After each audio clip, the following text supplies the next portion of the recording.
Assalamualaikum warahmatullahi wabarakatuh. Perkenalkan, nama saya Triani Stiorini dari SMA Negeri 1 Rosari, Kabupaten Grobogan, calon guru penggerak angkatan 4. Di video kali ini saya akan menyampaikan aksi nyata budaya positif tentang sosialisasi dan kesepakatan kelas sebagai aksi nyata budaya positif. Selamat menonton.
这一次我真的睡着了。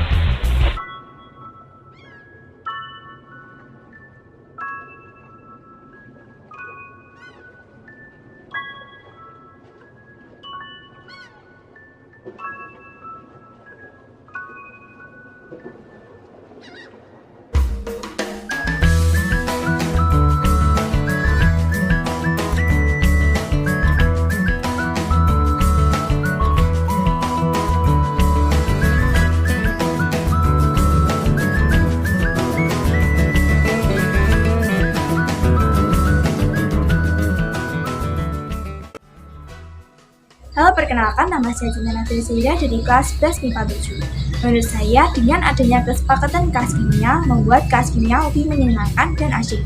Mengapa? Karena kita menggunakan metode berdiskusi, sehingga kita bisa mengenal teman sekelas dan juga saling tolong-menolong apabila ada yang belum memahami materi. Kita juga melakukan eksperimen, sehingga materi jauh lebih mudah untuk dipahami. Pembagian kelompok saat eksperimen juga dibagi secara adil, jadi tidak ada teman yang tidak mendapatkan kelompok. Dengan adanya kesepakatan kelas kimia juga membuat saya lebih berdisiplin waktu, karena sejak awal kita sudah bersepakat untuk memulai kelas tepat pada waktunya. Sekian dari saya, terima kasih. Perkenalkan, nama saya Monika Indah Putri Patricia dari kelas 12 MIPA 5. Kemarin kelas kita bersama Bu Ani sudah melakukan kesepakatan kelas. Menurut saya pribadi, dengan kesepakatan kelas yang dibuat itu membuat pembelajaran lebih seru, lebih asik, terus menjadikan kita juga menjadi seseorang yang lebih bertanggung jawab dengan apa yang kita buat sendiri, dan mempererat hubungan kita juga bersama Bu Ani. Jadi nanti banyak yang didiskusikannya bersama-sama, jadi lebih baik dan lebih kompak lagi. Terima kasih. Assalamualaikum warahmatullahi wabarakatuh. Perkenalkan, nama saya Fajar Ristianto. Saya di SMA Negeri 1 Rosari bertugas untuk mengampu mata pelajaran matematika. Pada saat ini saya diminta untuk mereview tentang materi yang sudah disampaikan Bu Triani selaku guru penggerak di SMA Negeri 1 Rosari. Materi yang sudah disampaikan antara lain yaitu mengenai budaya positif dalam pembelajaran yang sudah diajarkan oleh Ki Hajar Dewantoro, di mana filosofi Ki Hajar Dewantoro antara lain adalah ing arso sung tulodo, ing madya mangon kaso, tutmuri handa yani. Di mana guru di sini bertugas untuk membimbing, memotivasi dan menggerakkan siswa supaya dapat menuju ke arah kodrat yang seharusnya. Materi yang lain antara lain adalah 5 posisi kontrol guru dalam pembelajaran. Yang pertama adalah sebagai penghukum atau punisher, yang kedua sebagai pembuat rasa bersalah kepada orang lain, yang ketiga sebagai teman, yang keempat sebagai pemantau atau monitor, yang kelima adalah sebagai manajer. Untuk yang kelima ini, guru sebagai manajer bukan hanya untuk guru itu mengatur siswa, tetapi di sini guru diminta untuk membimbing siswa agar dapat mengatur dirinya sendiri. Demikian review yang saya lakukan untuk materi kuliah ini. Terima kasih. Wassalamualaikum warahmatullahi wabarakatuh. Assalamualaikum warahmatullahi wabarakatuh. Perkenalkan, nama saya Marlina Fitri Mulyani. Saya adalah guru bahasa Inggris di SMA Negeri 1 Rosari. Pada hari ini saya akan memberikan sedikit testimoni tentang apa yang sudah disampaikan oleh Bu Trianistior ini beberapa hari yang lalu tentang filosofi pendidikan Ki Hajar Dewantara. Beliau menyatakan bahwa pendidikan yang menurut Ki Hajar Dewantara itu adalah pendidikan itu sekarang harus berpihak kepada siswa, yang mana kita sebagai guru dan sebagai pendidik itu harus mengikuti kemauan dari siswa, yang kita harus menjadi penuntun supaya kita nanti anak-anak itu bisa menemukan tujuan pendidikan yang sebenarnya. Terus yang kedua yaitu tentang budaya positif. Jadi budaya positif di sini adalah tentang bagaimana melaksanakan kebiasaan-kebiasaan yang baik yang harus dilakukan oleh siswa. Kemudian bagaimana cara mewujudkan kebiasaan-kebiasaan baik itu supaya nanti bisa menjadi budaya positif untuk ke sekolah. Maka guru harus membuat kesepakatan-kesepakatan di tiap-tiap kelas itu. Jadi dari tiap-tiap kelas itu kalau sudah terbiasa untuk melakukan kebiasaan itu, maka itu nanti akan menjadi skop untuk tingkat sekolah.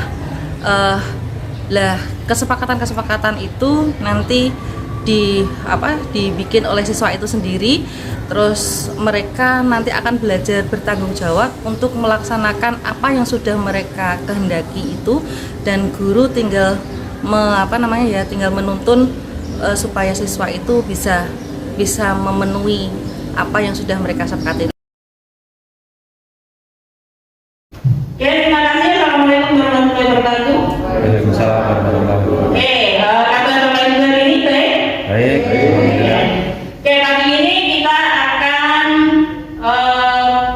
bersama-sama belajar, yaitu tentang sosialisasi di program guru penggerak. Di sini saya akan menyampaikan apa yang saya dapatkan, apa yang saya pelajari di program guru penggerak.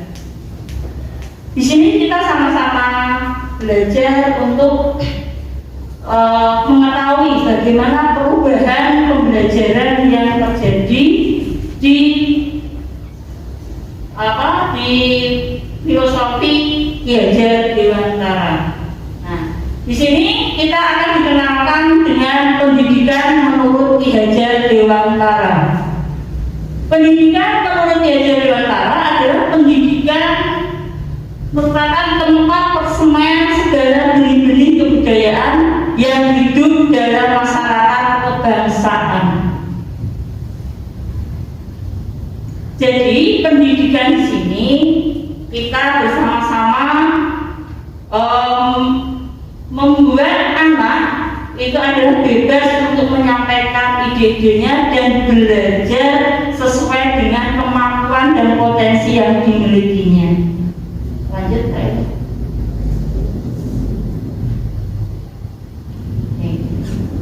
misalkan diibaratkan pada pembelajaran Ki Hajar Dewantara itu adalah ibarat guru itu adalah petani, sedangkan siswa adalah sebagai benih dan sekolah adalah bagaikan ladangnya. Maksudnya di sini adalah kalau kita sebagai guru ada sebagai petani, kita adalah menyebar benih padi. Otomatis benih yang kita tanam nanti munculnya tentunya padi ya. Oke, tidak akan tumbuh benih yang lain. Apa maksudnya di sini? Bahwa benih yang kita tanam merupakan benih yang kita sebar. Kalau kita menyebarkan benih padi, berarti padi yang akan tumbuh. Artinya kita sebagai pendidik harus belajar untuk mengembangkan potensi dari anak didik kita. Kita harus menggali apa potensinya, apa kemampuannya.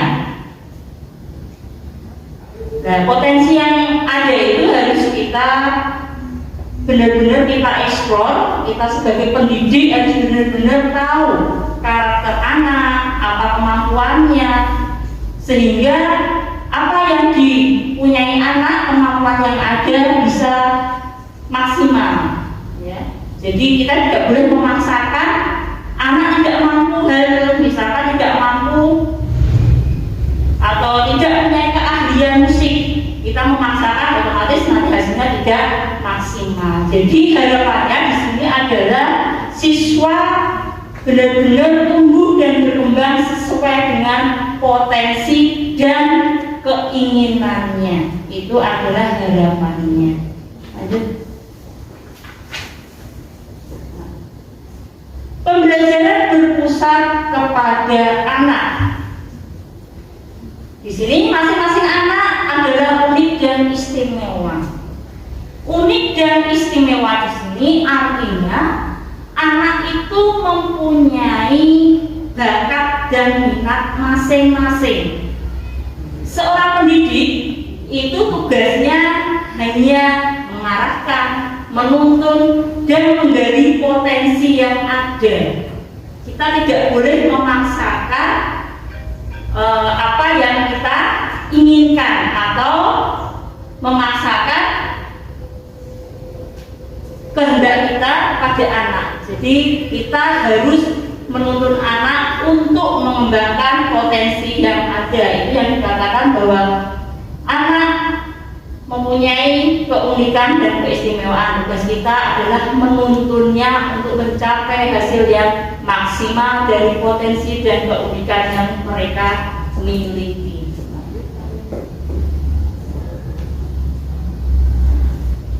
Nah, di sini tugas guru adalah menuntun segala kekuatan kodrat yang ada pada anak-anak agar mereka dapat mencapai keselamatan dan kebahagiaan yang setinggi-tingginya baik sebagai manusia maupun anggota masyarakat. Nah, di sini tugas guru menuntun. Nah, menuntun disinilah yang nanti kita sebagai guru harus menuntun anak untuk mencari potensi yang mereka miliki. Anak pada dasarnya mempunyai potensi sesuai kodratnya, kodrat alam dan kodrat zaman. Kodrat alam adalah kodrat yang memang dimiliki anak dari lahir, dan kita di sini sebagai penggerak harus bisa membimbing anak untuk mengembangkan kodrat yang mereka miliki atau kemampuan potensi mereka masing-masing. Nah, semboyan pendidikan di sini adalah sesuai dengan semboyannya Ki Hajar Dewantara adalah ing ngarsa sing tulodo, ing madya mangunkarsa tuturi handayani. Ing ngarsa sing tulodo ya, berarti sebagai guru kita harus jadi teladan yang baik untuk anak. Jadi apapun yang kita lakukan, tutur kata kita, sikap kita harus bisa diteladani oleh anak-anak. Ya. Kemudian ing madya mangunkarsa, di sini kita sebagai guru harus bisa selalu hadir di tengah-tengah mereka untuk membimbing dan mengarahkan mereka. Tuturi handayani, seorang pendidik harus selalu mendorong anak didiknya untuk selalu bersemangat, untuk selalu mengembangkan potensi yang mereka miliki. Itu adalah semboyan pendidikan Ki Hajar Dewantara.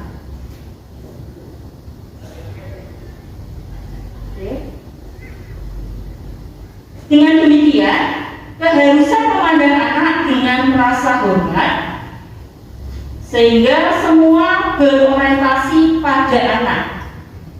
sesuai dengan karakteristik anak sehingga akan menciptakan merdeka belajar. Ya, merdeka belajar akan tercipta bila semua yang kita lakukan selalu berorientasi pada anak.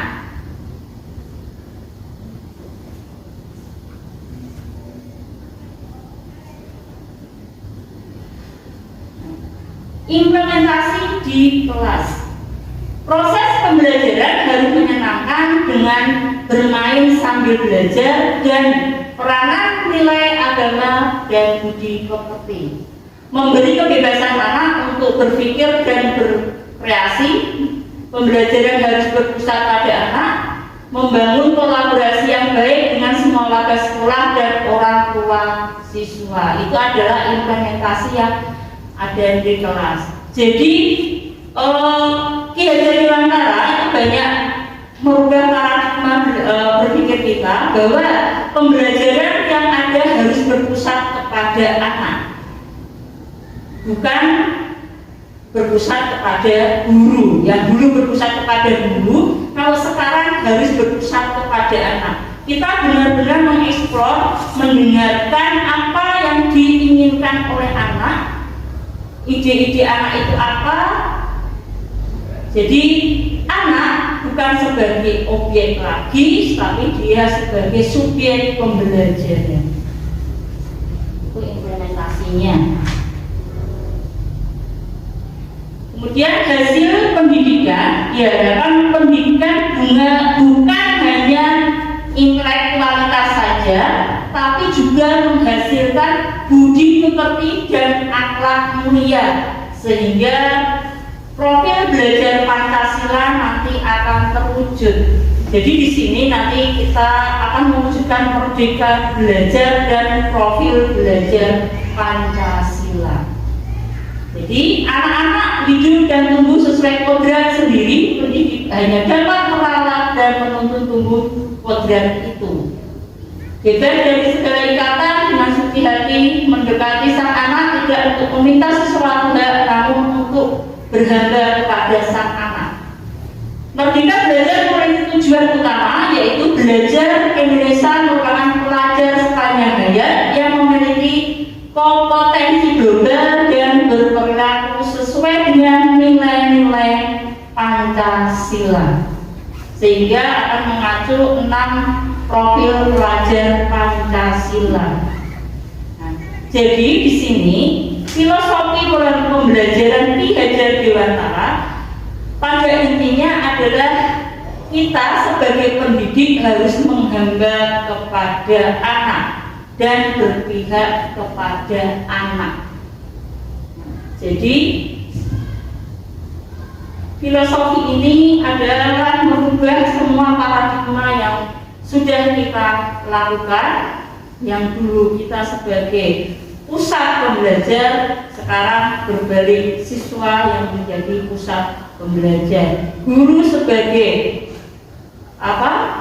dulu murid sebagai objek, sekarang murid sebagai subjek pembelajar.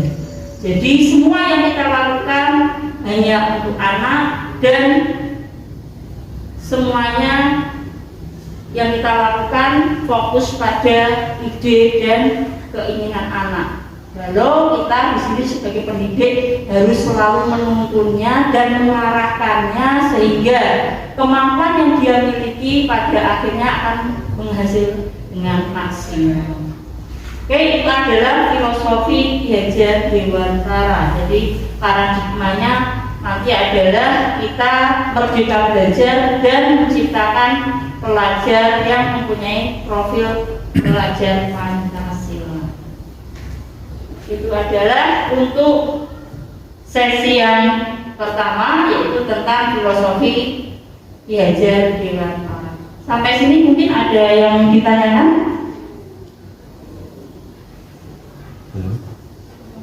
Monggo mungkin Bu Rin. Terima kasih untuk waktunya. Pertanyaan saya yang pertama adalah bagaimana cara awal kita mengetahui keunikan dari masing-masing siswa sebelum kita memulai PBN. Sebelum kita memulai PBN, pertanyaan Bu Riri adalah bagaimana cara mengetahui keunikan masing-masing anak. Keunikan masing-masing anak. Jadi sebelum pembelajaran kita dianjurkan untuk yang pertama membuat kesepakatan dengan anak. Kesepakatan dengan anak ini tujuannya adalah untuk mengkondisikan anak apa yang mereka inginkan, apa yang mereka mau dari pembelajaran hari ini, gitu ya, Kak. Kemudian pertanyaannya tadi adalah keunikannya bagaimana untuk mengetahui. Nah, sebagai guru dalam pembelajaran tugas kita adalah tugas kita selain menuntun anak, mengarahkan anak, di situ kita belajar untuk melihat kelebihan yang mereka punya selama proses pembelajaran. Selama proses itu kita sebagai guru harus belajar untuk mengamati kemampuan masing-masing anak. Kita kita coba dengan materi yang ada. Kemudian selain kita mengamati dalam materi, kita juga harus mengamati kemampuan kelebihan yang lain, mungkin dalam bersosialisasi di kelas, dalam berkolaborasi, kemudian dalam menyelesaikan masalah. Nah, itu kita amati. Jadi keunikan anak itu di mana? Oh, dia unggul, misalnya di materi dia lemah, tapi dia unggul di kolaborasi dengan anak-anak, bisa dengan teman-temannya, misalkan.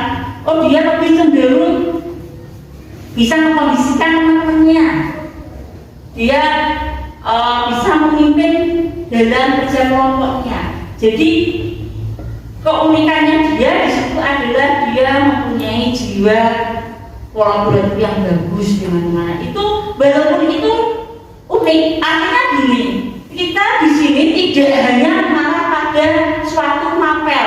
Keunikan itu misalkan kimia harus bisa mengerjakan soal, itu kelebihannya tidak. Tapi kita mengamati anak itu secara holistik, semua kita amati. Misalkan kemampuannya dalam misalkan presentasi di kelas. Sekarang kita belajar kelompok. Oh, dia punya keahlian presentasi, keahlian memimpin anaknya. Oh, berarti keunikannya di situ dia punya jiwa kepemimpinan yang baik.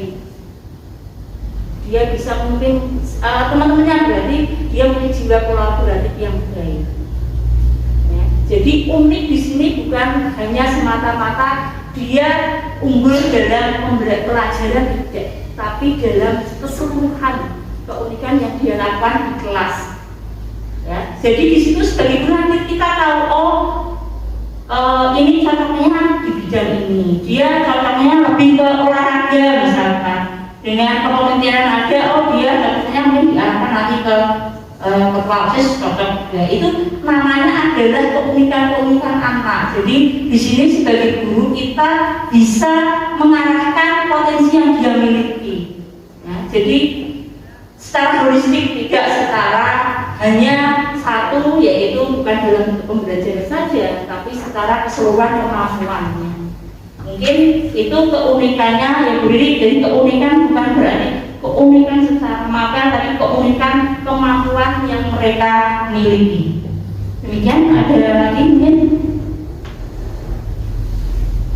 Kalau tidak ada, saya ke sesi berikutnya, yaitu tentang ini hubungannya masih pada tantangan dan solusi pada Diajar Dewantara, yaitu tantangan dan solusinya yaitu menimbulkan sifat individualisme, yaitu tantangan yang harus kita hadapi, yaitu membuat desain pembelajaran yang membuat siswa terbiasa terkolaborasi dalam tim sehingga sifat individualismenya menjadi terkikis. Kemajuan teknologi komunikasi memberi manfaat bagi manusia, tetapi sekaligus membawa dampak negatif. Guru harus menuntun siswa untuk memanfaatkan teknologi ke ke arah kebaikan ya. Jadi itu tantangan dan solusinya. Tantangan kita harus belajar mengarahkan anak sehingga tidak mempunyai sifat individualisme dan cenderung untuk berkolaborasi. Ini ya, ini adalah Bapak Ki Hajar Dewantara, yaitu Merdeka Belajar Konsep Pendidikan Ki Hajar Dewantara. Itu merupakan konsep dari Ki Hajar Dewantara. Kemudian kita lanjut ke slide yang selanjutnya. Bisa dibuka Pak Ibu. Nah, ini adalah nilai dan peran guru penggerak. Tadi nilainya adalah mandiri, kolaboratif, reflektif, dan berpihak pada murid. Jadi semuanya kalimatnya nanti adalah benar-benar kita berpihak kepada murid.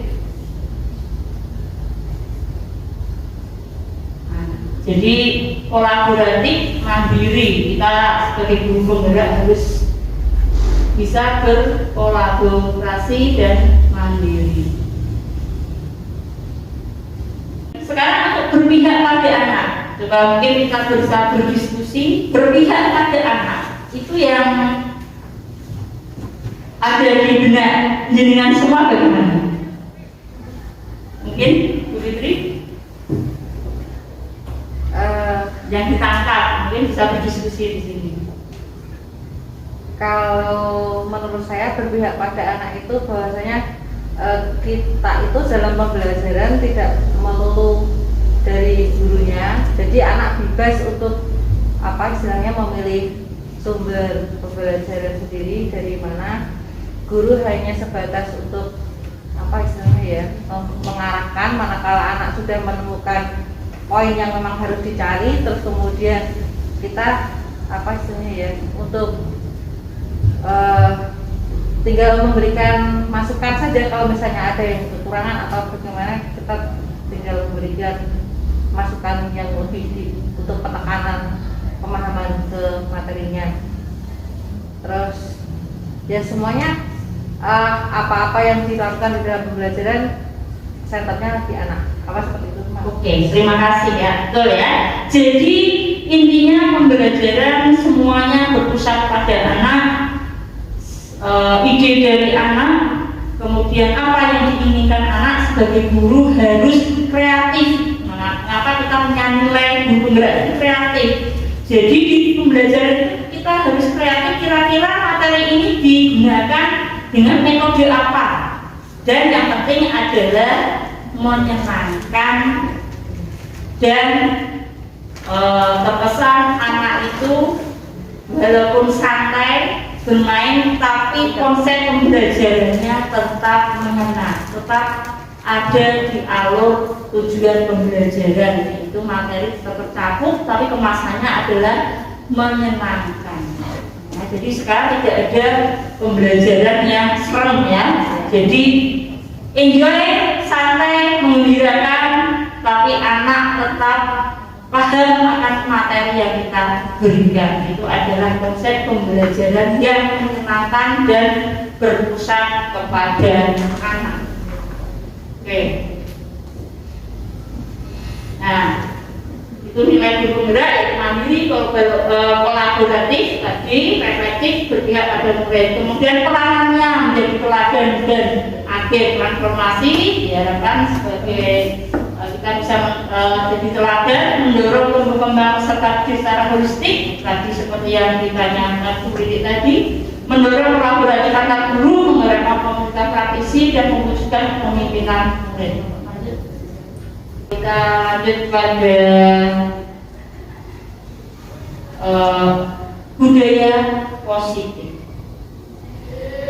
Bicara budaya positif, sebenarnya budaya positif itu sudah kita lakukan, sudah kita terapkan, tapi terkadang kita tidak tahu ternyata yang kita lakukan adalah merupakan budaya positif. Ya.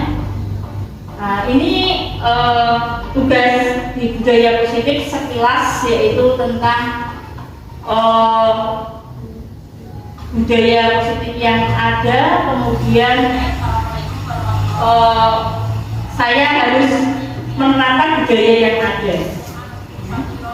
Ini tentang segitiga restitusi. Jadi budaya positif yang ada itu adalah yang sudah kita lakukan. Ya. Mungkin bisa dilihat di situ adalah budaya positif, tapi bagian segitiga restitusi. Tapi dulu Pak Ibu.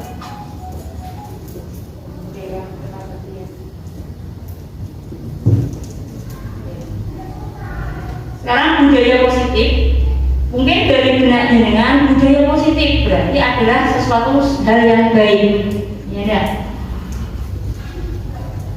Budaya positif adalah pembiasaan yang kita lakukan, tapi ke arah yang membuat anak menjadi lebih baik, ya, menjadi lebih baik, dan itu dilakukan secara terus-menerus dan konsisten. Ya. Nah, di sini pada budaya positif yang sudah kita lakukan sebenarnya akan menjadi suatu kebiasaan yang berkembang di sekolahan, Mengapa budaya positif bisa tercipta? Tercipta itu adalah dari kebiasaan perilaku siswa dan bapak ibu guru sehari-hari yang menumbuh kembangkan ke arah kebaikan, dilakukan secara konsisten terus-menerus, dan itulah yang akhirnya akan menjadi budaya positif. Jadi, budaya positif adalah apa yang ada di sekolah tersebut yang dilakukan setiap hari secara konsisten. Jadi kalau kita katakan, oh, menjadi ciri khas sekolahan itu, menjadi karakter anak-anak di situ, dan menjadi pembiasaan bapak ibu. Dan pembiasaan yang konsisten dan terus-menerus itulah yang akan menjadi suatu budaya positif di sekolahan tersebut. Dan di sini kita diajak untuk menciptakan budaya yang positif yang ada. Itu lewat mana? Lewat peran kita sebagai guru di kelas kita masing-masing. Itu awal munculnya budaya positif. Jadi seperti ini, setiap guru mempunyai peran masing-masing. Setiap guru mempunyai idealisme masing-masing, ya kan? Tapi kita tidak boleh mengembangkan itu. Jadi tugas kita adalah kita bersama siswa di kelas, yaitu berbareng-bareng. Kira-kira kelas ini mau dijadikan apa dan bagaimana biar kelas ini menjadi suatu kelas yang baik, yang mempunyai perilaku dan budaya yang baik yang merupakan ciri khas kelas itu. Jadi budaya positif itu bisa tercipta berawal dari konsistenitas dan komunitas yang ada di kelas. Jadi nanti tugas kita berawal dari kelas kita masing-masing. Bagaimana caranya? Caranya adalah pertama, kita sebagai guru maka masing-masing kita membuat kesepakatan kelas. Kesepakatan kelas itu isinya adalah mengeksplor ide-ide anak, apa yang dikehendaki anak. Semuanya anak berperan. Anak di sini adalah merupakan, oh, di kelas ini punya kesepakatan harus aktif semua, misal setiap pembelajaran harus tepat waktu. Mereka semua berekspresi menulis. kesepakatan apa yang harus mereka taati di kelas itu. Dan keuntungannya kalau kesepakatan itu dari anak, mereka akan mempunyai rasa tanggung jawab yang lebih karena ide itu berasal dari mereka, idenya dari mereka. Artinya mereka harus bertanggung jawab dengan apa yang mereka katakan, dengan apa yang mereka sepakati, dan dengan apa yang mereka kehendaki. Ya, jadi awal budaya sekolah kalau mau tercipta semua, kita bergerak semua membuat budaya yang ada di kelas itu, kita berkesepakatan dengan anak. Dan itu mungkin yang akan saya lakukan di awal pembelajaran, membuat kesepakatan dengan anak. Apa yang harus kita lakukan setiap harinya mengikuti pembelajaran, dan itu harus dilakukan setiap anak sehingga akan membuat aturan kelas. Jadi nanti bisa ditempel. Oh, di kesepakatan kelas 12 IPA 4 itu apa? Setiap pembelajaran harus aktif, setiap pembelajaran tidak boleh tepat waktu, setiap pembelajaran harus harus berkolaborasi dengan temannya. Ya, setiap pembelajaran harus bisa berkreasi dan mengutarakan ide-ide yang ada, terus menghargai pendapat temannya. Jadi ide-ide itu setiap anak coba digali masing-masing. Kamu pinginnya apa kelas kita?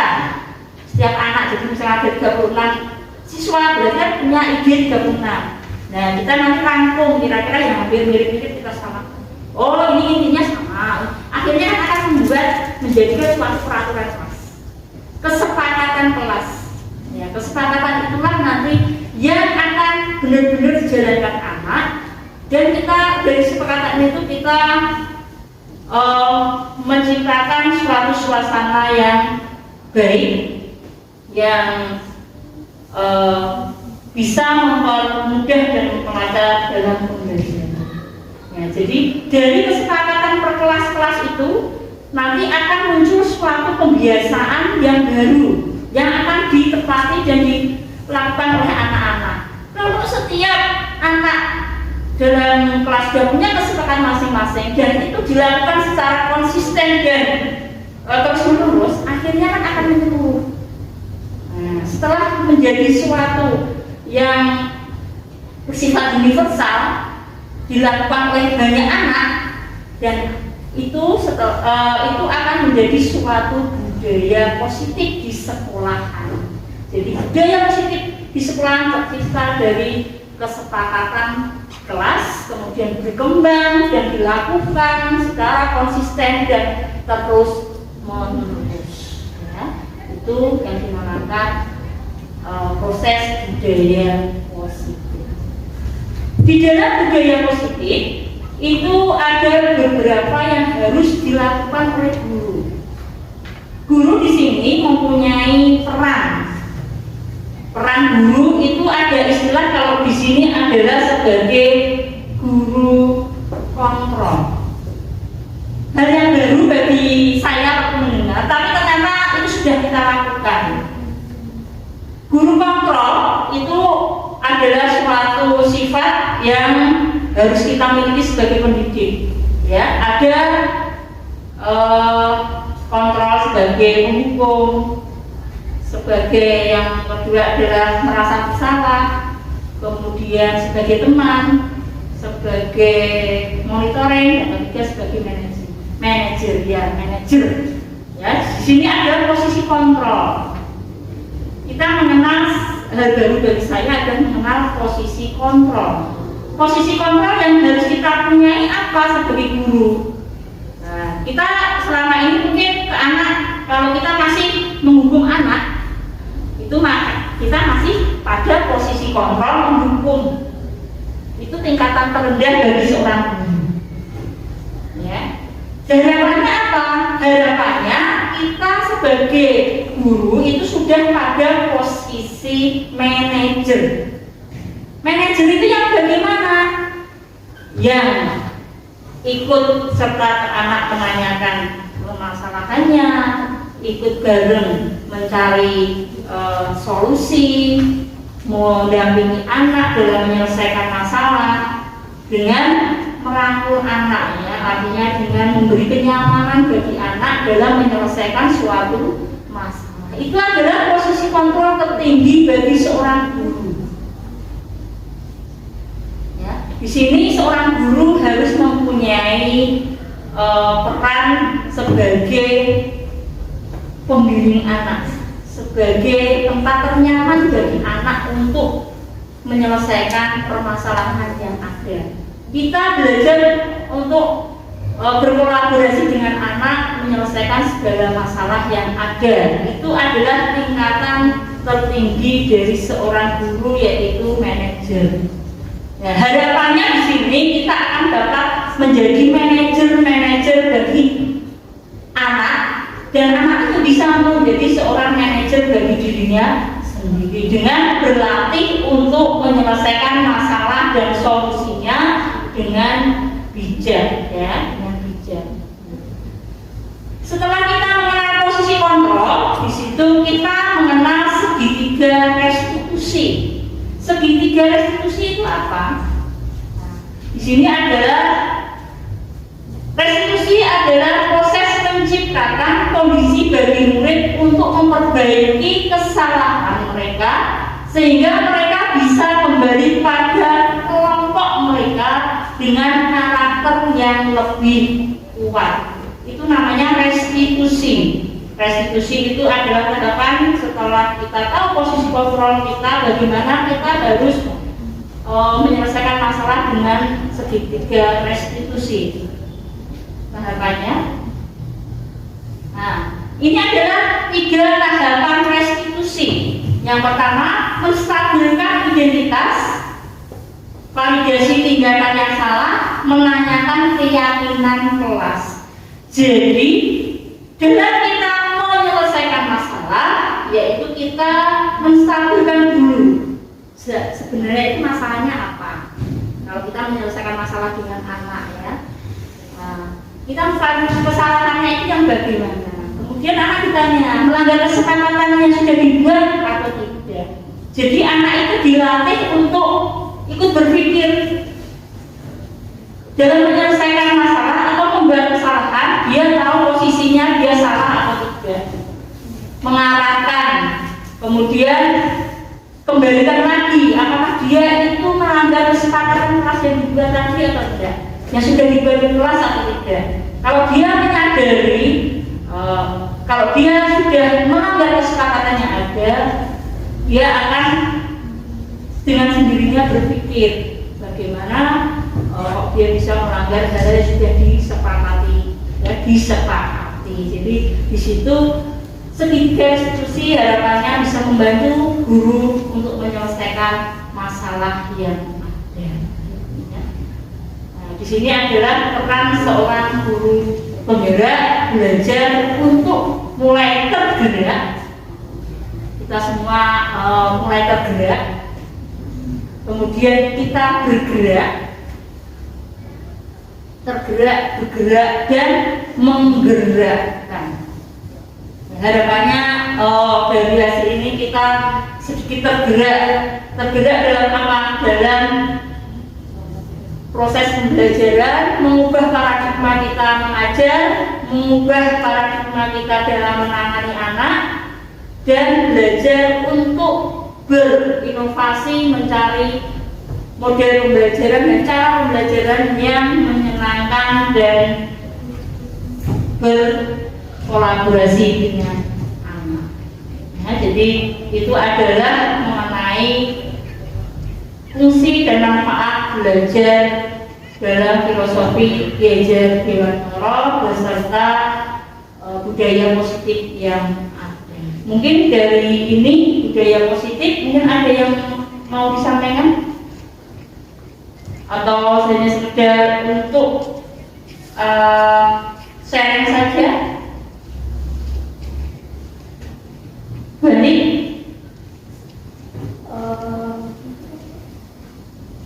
Untuk menerapkan budaya positif itu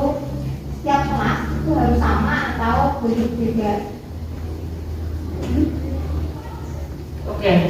Pertanyaan dari Bu Ani adalah kesepakatan kelas yang ada, di kelas yang ada yang kita buat bolehkah sama atau berbeda? Tentunya boleh berbeda. Karena tergantung ide kondisi anak-anak di kelas itu. Jadi tergantung keinginan anak di situ. Mereka ingin apa toh? Karena apa? Anak mempunyai keunikan dan kemampuan masing-masing. Mungkin mereka mau menonjolkan apa untuk keinginan dia. Nah, jadi setiap anak kan mempunyai keinginan motivasi yang berbeda-beda. Sehingga pastinya akan menghasilkan suatu kesepakatan kelas yang berbeda juga, tergantung komunitas yang ada di kelas tersebut. Satu polisnya nggak kalau ternyata itu nggak dilaksanakan. Nah, sekarang punishment, hukuman. Dalam belajar filosofi belajar Dewantara maupun budaya positif, kita tidak diarahkan untuk suatu punishment. Artinya gini, kita mengajak anak untuk belajar bertanggung jawab dengan apa yang dilakukan. Jadi anak melanggar, di situ kita memberi penguatan. Artinya anak dicoba untuk kamu tahu apa yang kamu lakukan salah.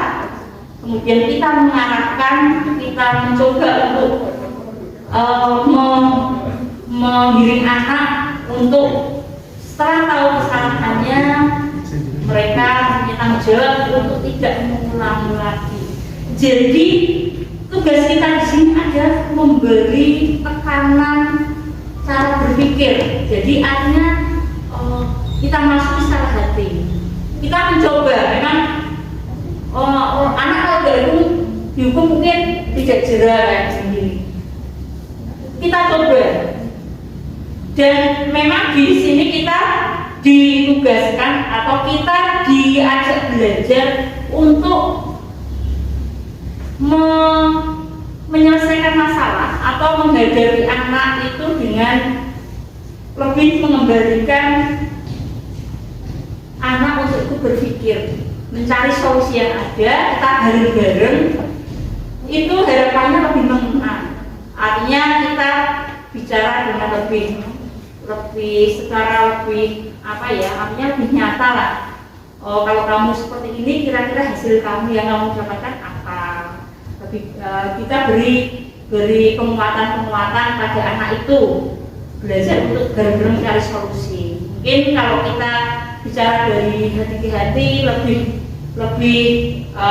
masuk ke dalam, mungkin anak lebih mengena daripada kita harus memberikan hukuman suruh apa yang terutama bisa sudah tidak boleh. Tapi kalau mungkin kesepakatan yang melanggar ini, kita cari harus nanti misalkan Bu, kita dihukum bareng-bareng nyanyi apa dengan itu boleh. Itu bukan suatu hukuman, tapi suatu variasi untuk meningkatkan kepercayaan anak. Misalkan kamu ini nanti kita bareng-bareng anak ini, misalkan kita buat suatu permainan yang membuat pembelajaran dari anak tersebut untuk tidak mengulang lagi.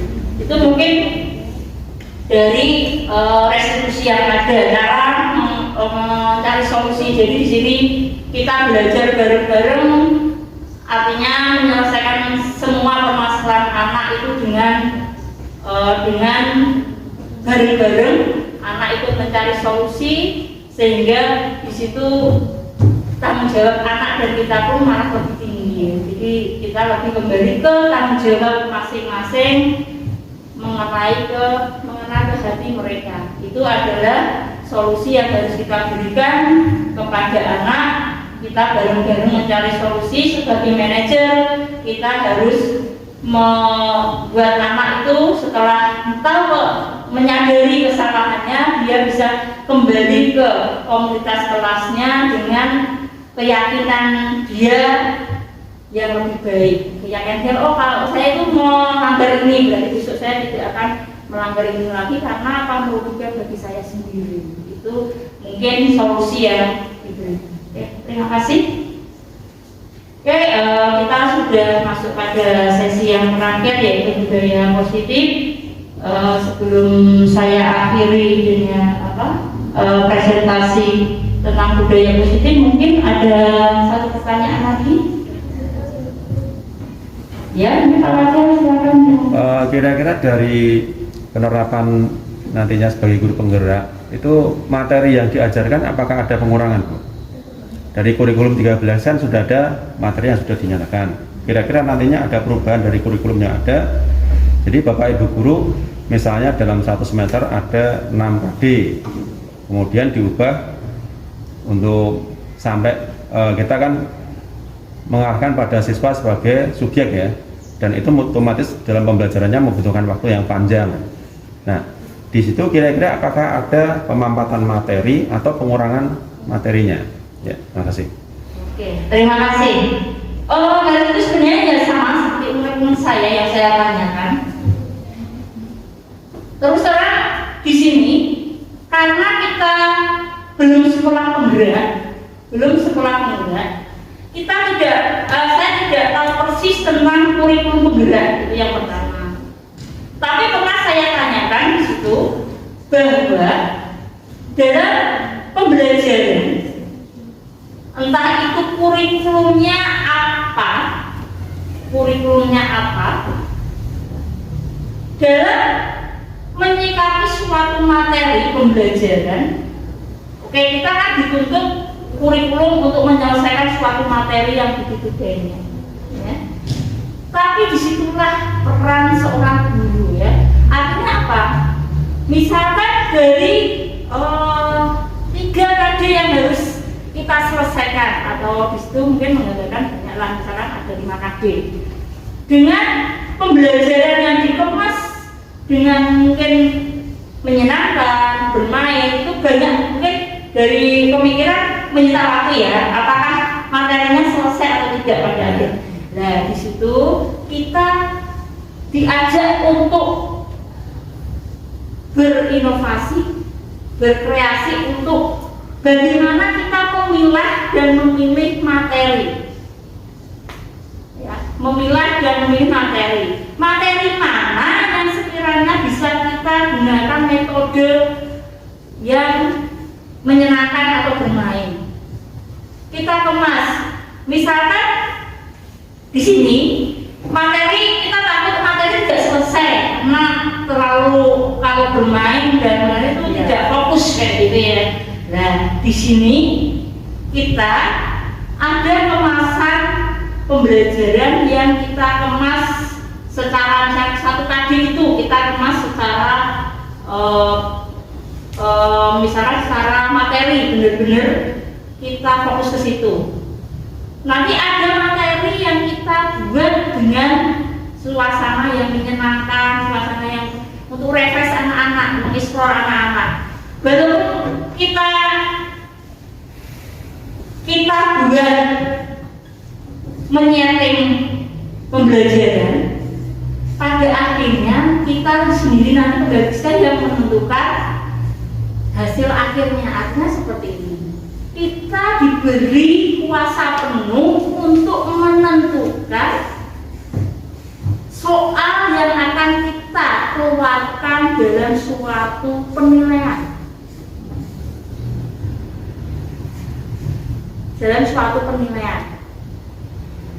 Ya. Jadi dalam suatu penilaian kita bisa mencari materi apa yang misalkan untuk mengatasi takut untuk tidak selesai. Sebenarnya kita sebagai guru mempunyai hak mutlak untuk membuat soal itu apa yang kita keluarkan di penilaian itu. Jadi ada kalanya suatu materi itu kita ambil suatu nilai keterampilannya. Keterampilannya itu artinya apa? Kita cukup dengan mungkin satu materi kita kolaborasikan dengan suatu permainan atau dengan suatu praktek. Kita ambil, misalkan materi KD titik 3.1, saya ambil misalkan tentang prakteknya. Di situ kita sisipin materi, kita buat rangkuman materinya ini kita prakteknya tetap kita laksanakan. Mungkin itu bisa disiasati juga. Kalau misalkan ya, mungkin belajar matematika ya, kita buat suatu dasar konsepnya. Anak-anak kan kalau latihan kan bisa kita buat sebanyak-banyaknya sebagai latihan, tinggal kreasi anak itu tingkatannya mana, dia ini mau menyelesaikannya yang tingkatan yang mana. Jadi nanti bisa kita selesaikan dengan kita memilih materi yang memang harus kita sampaikan betul, ya. Dan ada materi yang bisa kita buat sebagai metode yang kita kemas dengan menyenangkan dan mungkin untuk refreshing anak-anak. Tidak semua materi. Boleh, tidak semua materi kita masukkan dalam suatu penilaian. Karena apa? Setiap guru punya penilaian masing-masing. Kita ambil keterangannya mungkin, ya. Karena apa? Pada akhirnya kan penilaian kan diserahkan semuanya di kelas sekolah masing-masing kan. Yang buat kita sendiri kan. Kita kan bisa menentukan KD mana yang kita pakai untuk penilaian, KD mana yang kita buat kemas sudah dapat nilai keterampilan. Jadi disitulah peran seorang guru harus kreatif dan inovatif. Nah, jadi di sini kita benar-benar diajak untuk menyelesaikan segala persoalan yang ada dengan bijak. Karena apa? Tidak mempersulit diri. Saya pernah tanya, tidak usah mempersulit diri. Artinya, toh sekarang mengapa UNBK nggak ada dan AM? Karena apa? Orientasinya adalah literasi, numerasi. Itu keahlian anak untuk mencerna suatu bacaan, latihan anak mencerna suatu konsep. Tidak semata-mata dia fokus ke pelajaran. Maka nggak ada UN. Mengapa adanya pas PAT dan ujian sekolah? Karena semuanya dikembalikan ke sekolahan masing-masing dan diserahkan ke guru masing-masing. Seperti itu. Dan untuk materi kurikulum guru penggerak pun kelihatannya dari berita karena belum resmi ya, itu nanti ada IPA, IPS, itu juga butuh kolaborasi yang luar biasa ya, ada perubahan banyak di situ yang harus kita pahami. Tapi intinya di sini adalah guru penggerak di sini intinya adalah pembelajaran itu diserahkan bebas ke Bapak Ibu guru. Yang penting dikemas anak itu bisa menerima pembelajaran dengan menyenangkan. Tidak ada sekarang kelas sepi itu tidak ada. Kalau dulu kok saya merasa kelas di saat dikala saya menerangkan anak itu diam menyelesaikan selesai itu saya sukses. Sekarang itu salah paradigma itu, ya. Jadi paradigma adalah anak mengeksplor. Sekolah itu adalah tempat berkolaborasi anak. Kita eksplor saja. Kemarin saya sudah mencoba 2 kali. Ternyata testimoni dari anak apa? Ternyata menyenangkan. Saya bisa menerima materi dengan baik dan ternyata dari santai, tidak segala yang saya bayangkan katanya. Alhamdulillah tahu saya kan. Jadi itu adalah kita mencoba inovasi saja. Ternyata sebagai guru bagaimana? Lebih nyantai, lebih nyaman. Saya lebih bertanggung jawab ke anak. Mau apa satu kelompok? Saya mau tidak boleh guru mematok. Sekarang misalkan buat laporan tahunnya ini enggak. Kalau mau buat artikel boleh, membuat poster boleh, membuat bentuk PowerPoint boleh. Bebas sesuai kemampuan kamu apa. Itu nanti anak eksplornya malah bagus sekali. Ada yang membuat poster luar biasa, membuat presentasi luar biasa ya. Jadi malah kelihatan kemampuan mereka. Ya, jadi di sini mungkin sambil saya ngobrol di situ, jadi peran guru penggerak di sini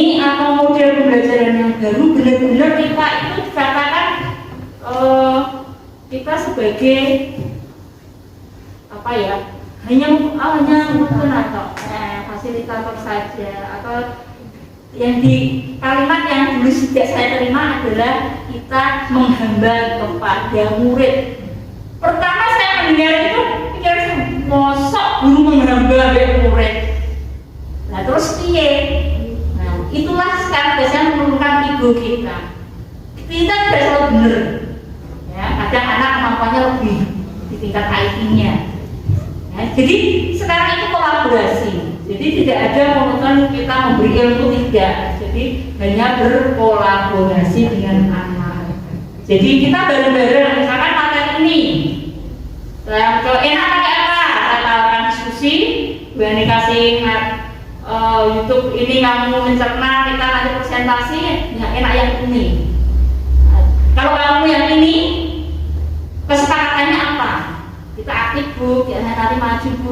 Nah itu dari mereka. Nah, kita tinggal memantau saja duduk, tinggal keliling kayak gitu. Sebenarnya konsepnya hanya seperti itu. Jadi kesan anak itu nyantai, tapi aku bisa Bu, nyantai tapi bisa kayak gitu.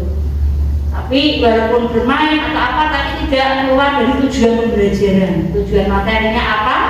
Ya tetap misalkan ini tata nama, saya tetap tata nama tujuan saya nggak bisa, tapi kemasannya saja yang mungkin lebih menyenangkan. Jadi kelas kalau di kelas kami, oh bener nggak iso, kayak gitu ya. Tapi sekarang itu sudah paradigma itu sudah. Tapi untuk penerapan ini kan PTM kan masih separuh-separuh ya. Yeah. Apakah nanti misalnya ada 1 sampai 18 diterapkan seperti itu, terus nanti besok lagi 19 sampai 38 ya seperti itu ya, atau bagaimana? Hanya sudah menerapkan. Iya, akhirnya mungkin yang dikatakan Pak, jadi waktunya bagaimana? Itu misalkan waktu ini saya ketemu 1 sampai 18, saya terangkan itu. Yang di rumah kan sekarang hanya dapat di beberapa itu. Ya. Ya. Tapi besok ketemuan berikutnya saya terangkan yang sama, tapi mereka karena sudah dapat materi, rasanya lebih cepat karena mereka sudah tahu materi yang ada. Kita ajak mengkolaborasikan, misalkan tinggal kalau sudah kemarin kan ya kita kelompok kemarin sudah belajar, sekarang modelnya bagaimana presentasi atau kelompok atau kita bermain lomba cepet-cepetan maju, atau tadi mereka lebih siap. Nah kita lakukan hal yang kita kemas saja. Kita kalau saya kemarin bertanya terbebani materi, tidak usah terbebani materi. Jadinya kan yang mengemas semua pelajaran. Jadi anak soal mana yang mau pelajari kan gak intinya kayak gitu. Jadi semua kelas ada di guru dan di sekolah itu. Jadi sana tidak akan hanya seperti apa soalnya tadinya sudah selesai atau belum, tidak ada pertanyaan di situ. Dan karena apa? Sekarang kita sudah tidak ada UN yang mengcover semuanya. Jadi ujian sekolah pun bisa kita siasati. Misalkan yang keluar tadi ini kan bisa sampaikan ke anak. Kayak gitu, misalkan visinya seperti apa. Jadi intinya kita belajar dengan anak dengan rasa yang menyenangkan dan membuat kesan ke anak itu adalah kita belajar enjoy, gembira, tapi tetap satu disiplin dengan akhlak yang ada ke guru itu tetap terjaga. Pesannya hanya seperti itu. Jadi kita belajar tidak keluar dari tujuan pembelajaran, tetap ke norma antara guru dan murid itu ada sopan santunnya, ada akhlaknya, bermain, ketawa tapi ada tingkatannya.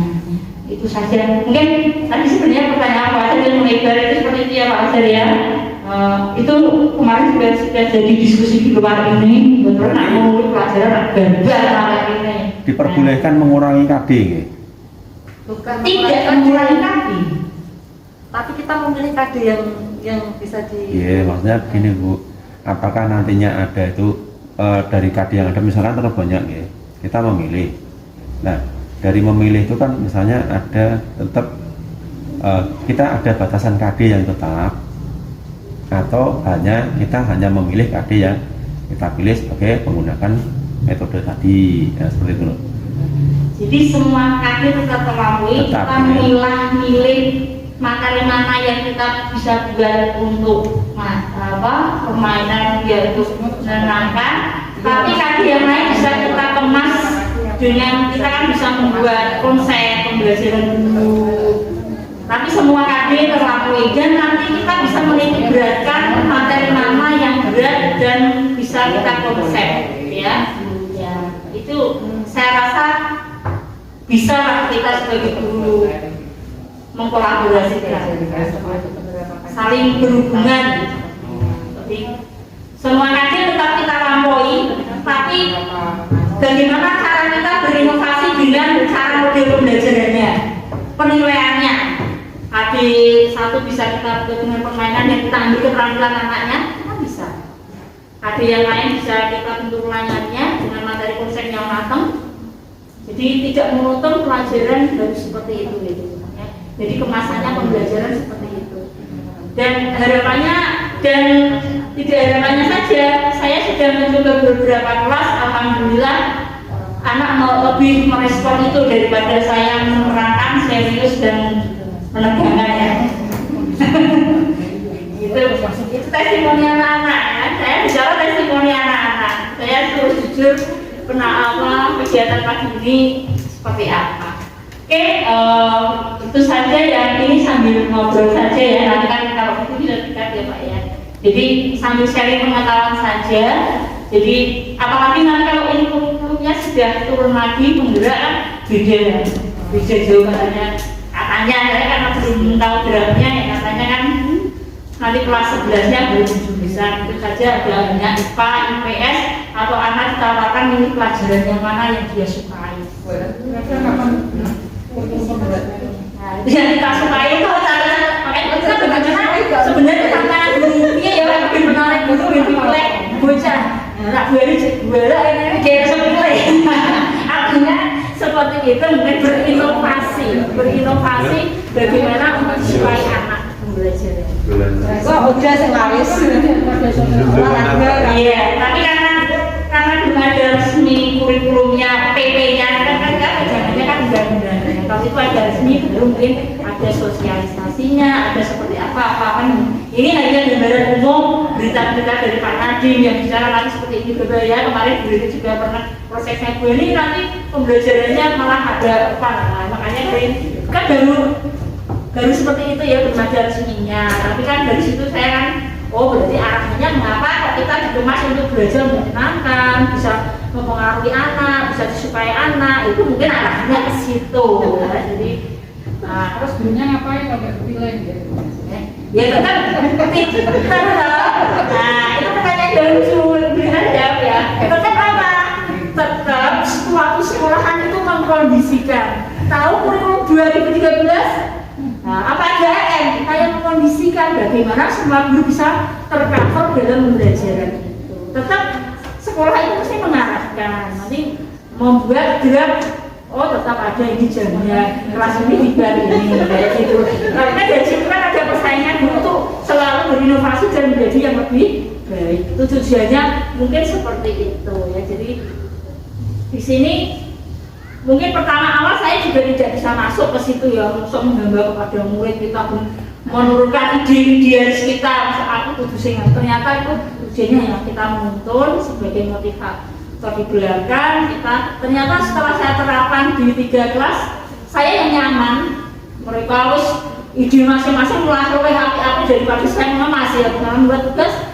Ternyata poster mereka dikirim malah bagus-bagus, jauh dari ekspektasi saya. Jadi seperti itulah mereka pun ternyata testimoninya kayak tanya, enak Bu, nanti pakai ini aja. Jadi tak tawarkan ceramah pakai problem based learning-nya, saya kasih masalah kalian berkelompok terus, atau pakai problem based learning-nya tapi ada permainannya di situ, lomba antar kelompok nanti majulah cepet-cepetan mereka berkolaborasi masing-masing. Habis itu kerja kelompok itu didokumentasikan buat bentuk slide, itu malah bantu kita nanti untuk PAK bisa. Saya mikirnya gitu, kan ada kumpulan dari tugas anak-anak itu bentuknya bagus-bagus. Kalau anak muda itu poster apalagi kan reaksinya bagus-bagus ya. Dari situ oh berarti idenya bisa masuk seperti itu. Jadi pengalaman dari 3 kelas yang saya coba. Jadi tidak saya nerangkan, sampai sendiri ternyata nerangkan, aku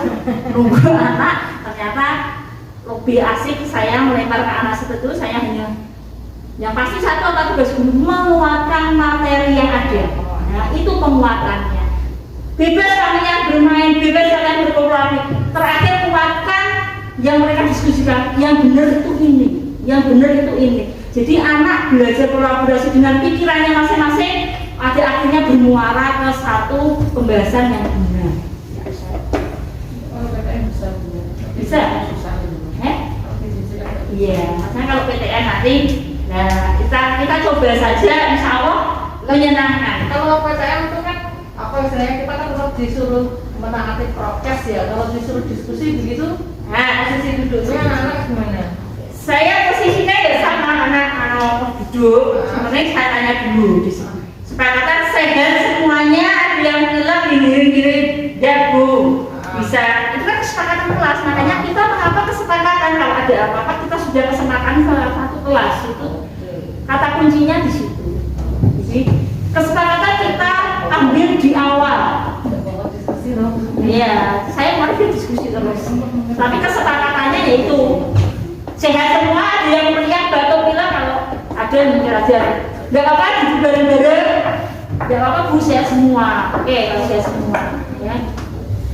Nanti ibaratnya seperti kalau memang masih kan duduknya seperti ini. Ya, gitu ya. Itu saja ya. Report saja, cukup. Ada yang ngobrol lagi tidak? Mungkin dari yang lain cukup ya. Oke, terima kasih. Kayak mau ngomong sesuatu.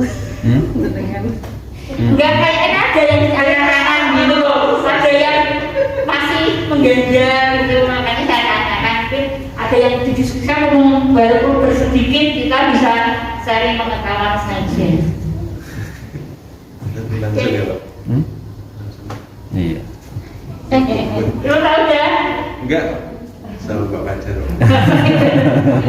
Akhirnya saya udah mau ada apa, mungkin ide kan. Sekarang anak saya lebih cenderung mendengarkan ide. Misalnya Pak Ilo, kayaknya ya Pak Ilo lebih baik dari pemikiran saya. Jadi kayak gitu sekarang ya, nggak menonton dari saya. Coba mungkin dengan lebih idenya kan lebih bagus-bagus ternyata saya. Jadi itu membuka diri saya untuk lebih apa ya, mengajak teman-teman. Ternyata kadang mungkin kita punya pemikiran yang bagus membuat apa gitu. Maksudnya kita sama-sama berkolaborasi dengan teman ya. Oke, terima kasih Bapak Ibu untuk presentasi hari ini. Terima kasih untuk waktunya. Semoga apa yang saya sampaikan hari ini bisa bermanfaat dan bisa membuka perubahan yang ada dalam pembelajaran yang sudah kita terapkan dari paradigma lama menjadi paradigma baru yang merupakan pijakan bahwa kita dalam pembelajaran harus terpusat pada anak. Kita mulai belajar berkolaborasi dengan anak untuk menciptakan suatu pembelajaran yang menyenangkan, yang membahagiakan di akhir pembelajaran. Nah, itu harapannya, walaupun tidak meninggalkan tujuan pembelajaran dan materi yang ada. Di situ benar-benar tugas kita adalah sebagai guru yang berinovatif dan kreatif dalam mengemas suatu pembelajaran. Oke, terima kasih. Itu saja yang saya sampaikan. Semoga kita bisa bergerak dan menggerakkan teman-teman yang ada. Demikian yang bisa saya sampaikan. Terima kasih untuk waktu